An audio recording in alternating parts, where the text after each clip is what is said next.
Hello, everybody. My name is Ahmed, and I'm going to be presenting today's paper titled First Mover Advantages in Investing in Transitional Economies, and it's part of the International Business course, Thomson Rivers University.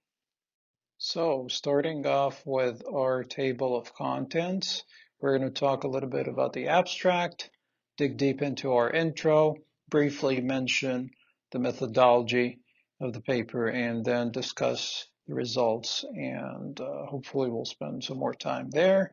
Afterwards, we will be talking about how can it be applied in real life to a multinational company. Um, and furthermore, we are going to conclude with that. All right. So for the paper's abstract, the paper talks about economies in China, Eastern Europe, and post-Soviet republics. It stresses on the fact that these economies were undertaking political and economic transitions. And these transitions were towards a market-based system. So foreign investors are actually interested in these countries that are undergoing these transitions as an opportunity for investment. Now, it is not clear which will result in better performance, whether an early mover strategy or a late mover strategy. So the article uses the experience of foreign investors in China to respond to that question. And the paper conducts tests, reports the results, discusses these results, and the implications of both early mover and late mover. Right, for the paper's introduction, as mentioned previously, it focuses on China, Eastern Europe, and post-Soviet republics and their transition and being isolated from the rest of the world for several decades. These transitional economies are characterized by a great deal of potential opportunities and markets as well. So a tremendous number of uncertainties and difficulties may actually present as a problem for foreign direct investment into these economies. And whether it is better off to become an early entrant or investing in these countries should be looked at as a wait and see until those pioneers get bloodied and then consider entering the market.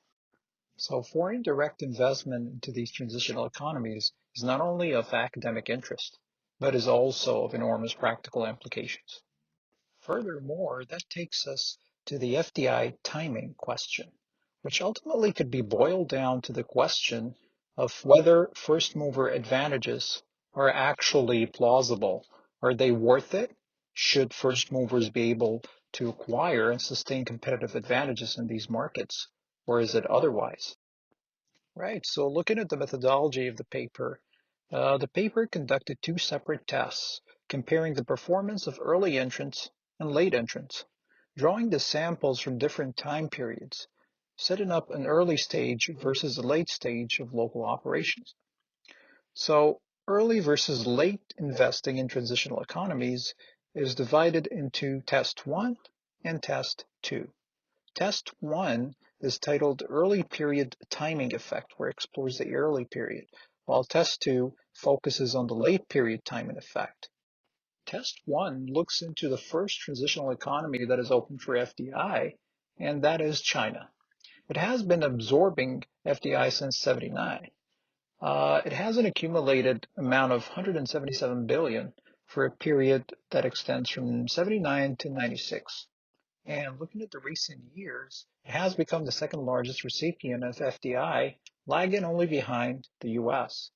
So test 1 uses China given the relatively longer history of FDI, and it tests to compare the performance of the first 3 years of operations between the first mover group and the late mover group. As per the second test, it undertook a nationwide mail survey of foreign invested firms in manufacturing industries, in which high-level executives such as general managers and deputy general managers were surveyed in 96. The survey questionnaire was developed by theoretical considerations, previous literature, field interviews, and consultation with experts. So test 2 measures the time difference between a given foreign invested firm's operation according to the commencement date, which is revealed in the questionnaire as January 79. And that's the time where China officially opened its door to foreign direct investment. As we've arrived to the results of the paper, briefly mentioning the first mover advantages versus the late mover advantages. So for the earlier, there's technological leadership, being able to acquire scarce assets, as well as establishing the entry barriers for follower firms. As per the latter, the ability to freely ride on first mover investments and resolution of technological as well as market uncertainty. It also encompasses overcoming the difficulties of a first mover to adapt to a new environment, thereby not having to go through the challenges of a first mover. As illustrated in the following table, the results show both advantages and disadvantages to first movers during the initial period of operations, referring to test 1. In terms of advantages, early entrants are significantly superior in sales, growth, asset turnover during the first 3 years in comparison to late entrants. Therefore, it demonstrates the market share effect for early movers, therefore achieving greater market power in the host country compared to late movers. As per the disadvantages, it is found that early foreign direct investment entrants usually face enormously more operational risks rather than late movers. So during the first 3 years, the first movers usually have lower profitability measured through return on investment when compared to late movers. So in order to put it in other words, the superiority of early investors, the market growth effect is actually at the expense of high operational risk and lower profitability. So the results of test 1 corroborates an important notion, which is that early movers face noticeably more risks and uncertainties than late movers. So clearly, there is a trade-off between risk reduction and market expansion for foreign investment during the initial period in a transitional economy such as China. Moving on to test 2, through multiple regression analysis, shows that the later the FDI entry, the worse the performance, which is backed up by the significantly negative signs in all 6 models, thereby realizing that the implication here is the earlier the entry, the better the FDI performance, rather than late period entry, and specifically referring to the earlier entry being superior with respect to return on sales. So the evidence demonstrates that entering earlier into a transitional economy such as China leads multinational enterprises to gain more over time. That would be in terms of profitability, market expansion, asset efficiency, competitive position, as well as risk reduction. Early timing presents a favorable influence on both market performance, sales growth, and competitive position, as well as financial performance. The results also show that timing of the entry is important for overall performance of the investment. It is also worth noting that these findings were obtained after controlling other relevant variables at both industry and firm levels. As a summation of the results of both tests, it is clear that the question whether there is noticeable first mover advantages in transitional economies is answered through drawing the 2 separate samples in different time periods in China, where we're able to conclude that there is an existence of significant first mover advantages, and since these 2 tests are conducted independently, the findings are more robust and generalizable than results from one single test. On the other hand, we've also found that first movers face also some challenges, and those were mentioned to be high operational risks and low profitability during the initial phase of operations. Therefore, these findings suggest a number of implications for both first and late movers. All Right. So how can the concepts of this paper be applied to a Canadian firm? Our example here is goodmorning.com, also known as Novos Bed. All right, so Novos Bed can take a lesson from China and look for a economy that presents an opportunity for early entry, as in foreign direct investment in the early or initial stages. So the timing here of the market entry in general, that's going to be a factor that is going to influence a lot in terms of the success of the international expansion of the firm in another country. So apparently Novus Bed does not have a lot of branches worldwide, if any. So that would serve as a template to guide Novus Bed to internationalize.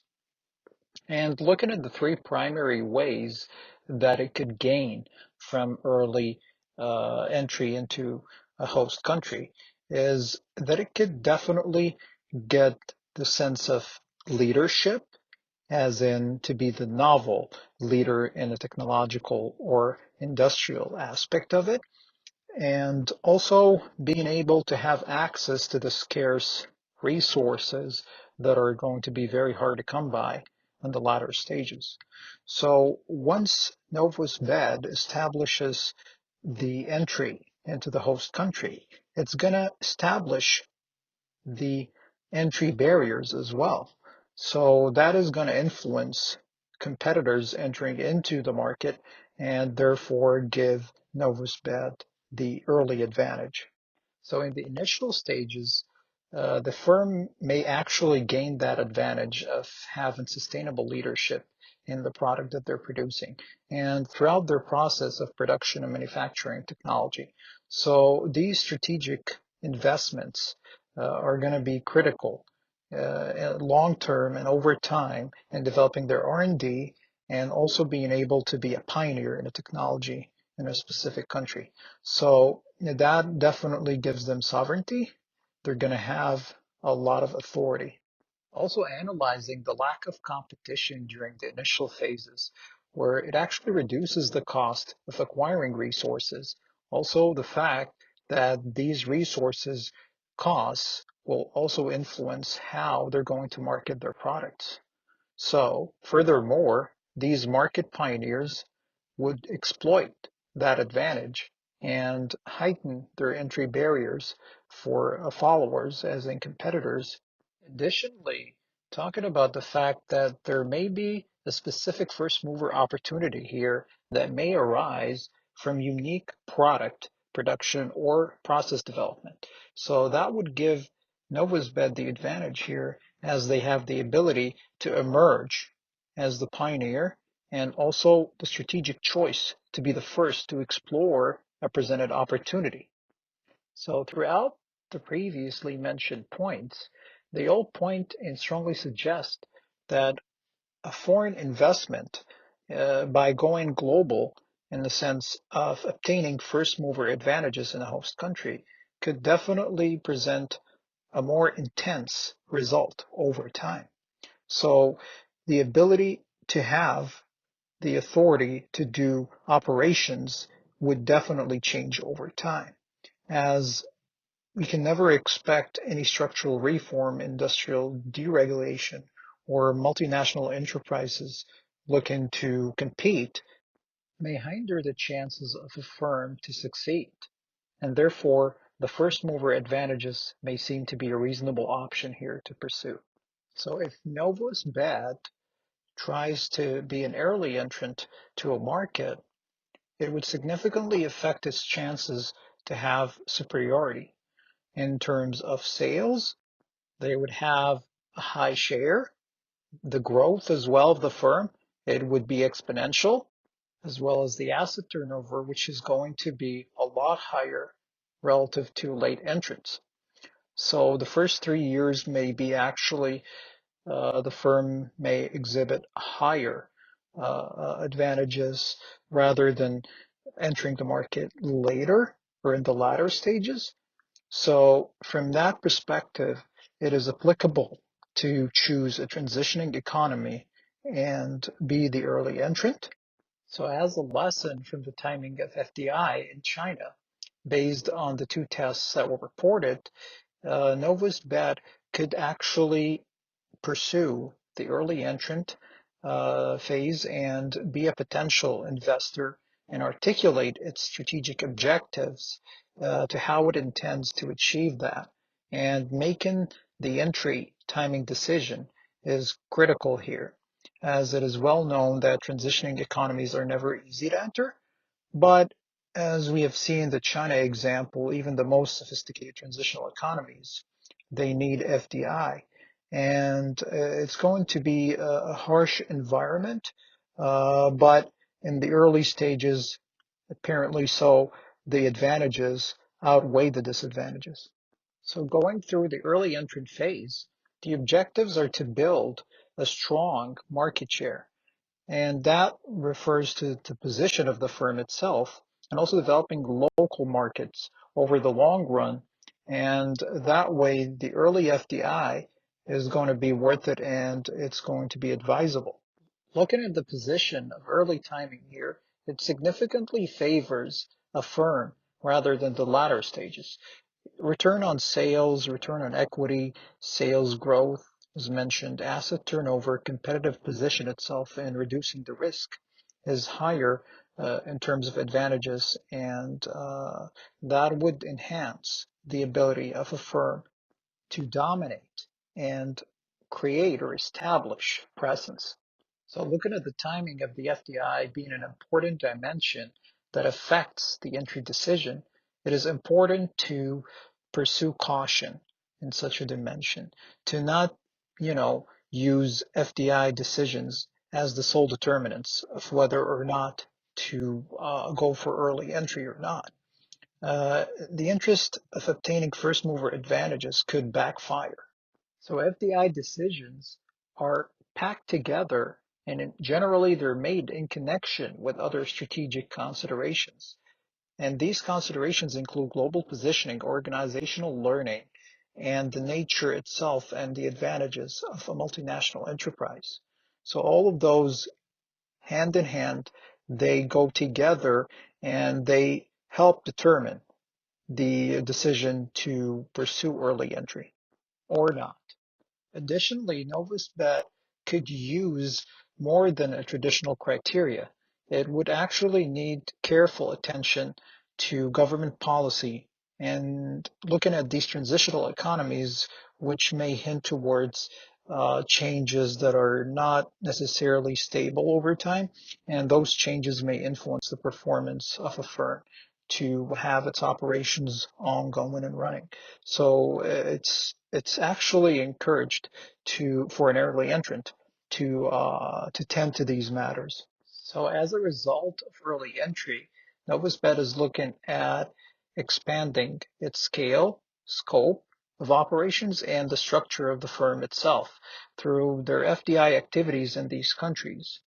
NovusBet also would be looking to build a solid structure and hold a dominant share of the local market, and if possible, make it very difficult for competitors to compete with them, and therefore widen the gap of their profit margin where they're able to gain more, and essentially that will make other firms less interested in competing with them, thereby fulfilling their early mover advantages. So the effect they're seeking here is referred to as the window of opportunity during a given period in a specific region or industry is going to be the strong factor here that determines their ability to perform and succeed. So to recap the points here of the early entrant advantages that NovusBet is looking at ranges from better sales, overall higher growth, and better asset turnover. And not only that, we're looking at better overtime profitability and more authority, sovereignty that would help them expand. So more market expansion, and also their asset efficiency would be higher, their competitive position would be at an advantage, and the risk would be reduced. And that would sum up what and how they could actually enter an emerging market by taking full advantage of the early entrant advantages. So in conclusion, we're looking at the lessons that we have withdrawn from China, indicating that there are both advantages and disadvantages for early foreign direct investment. Early entrants may face initial high risks, low profits, but they're not there for immediate profits as they're looking to expand and over time reap the benefits. So the noticeable first mover advantages are there, but it may not be as significant as over a period of time. So these transitional economies represent the world's largest emerging markets. It's the new battleground for foreign direct investment, and multinational enterprises are looking to secure their positions in these markets in order to remain competitive in the next millennium. I'd like to thank you, ladies and gentlemen, for your time and attention. Thank you all.